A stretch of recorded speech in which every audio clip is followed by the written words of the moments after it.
ओम साई राम। श्री साई सच्चरित्र अध्याय 48 भाग 5 संतति दान का दूसरा अंश। जब वे दूसरे दिन वहाँ से प्रस्थान करने लगे तो उन्होंने विचार किया कि पहले दक्षिणा में बाबा को 1 रुपया दूंगा।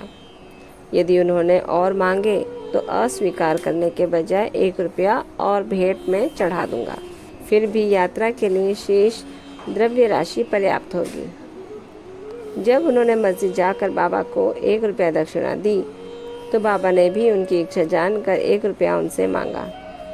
जब सपटनेकर ने उसे सहर्ष दे दिया तो बाबा ने भी उन्हें आशीर्वाद देकर कहा कि ये श्रीफल ले जाओ और इसे अपनी पत्नी की गोद में रखकर निश्चिंत होकर घर जाओ। उन्होंने वैसा ही किया और 1 वर्ष के पश्चात ही उन्हें एक पुत्र प्राप्त हुआ।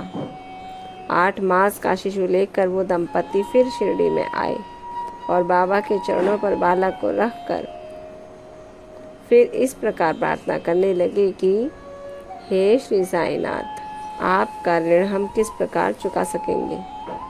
आपके श्री चरणों में हमारा बार बार प्रणाम है। हम दीनों पर आप सदैव कृपा करते रहिएगा, क्योंकि हमारे मन में सोते जागते हर समय न जाने क्या क्या संकल्प विकल्प उठा करते हैं। आपके भजन में ही हमारा मन लीन हो जाए, ऐसा आशीर्वाद दीजिए। उस पुत्र का नाम मुरलीधर रखा गया। बाद में उनके 2 पुत्र भास्कर और दीनकर और उत्पन्न हुए। इस प्रकार सपटनेकर दंपति को अनुभव हो गया कि बाबा के वचन कभी असत्य और अपूर्ण नहीं होते। ओम साई राम। श्री सद्गुरु साईनाथार्पणमस्तु। शुभम भवतु।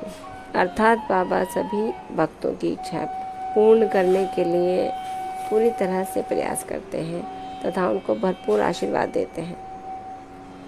बाबा अपने भक्तों के कर्म फलों के आधार पर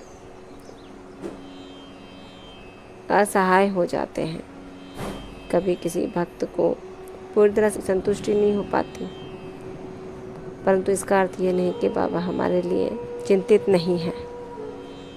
बाबा अपने सभी भक्तों के लिए, सभी के लिए पूरी तरह चिंतित हैं और उनके साथ हैं। इसी के साथ ये अंशलीय अध्याय यहीं समाप्त होता है। कल अगला अध्याय 49 का शुभारंभ होगा पहले अंश प्रस्तावना के साथ। बाबा आप सब पर कृपा रखें, आपको आशीर्वाद दें और कष्टों से दूर रखें। ओम साई राम।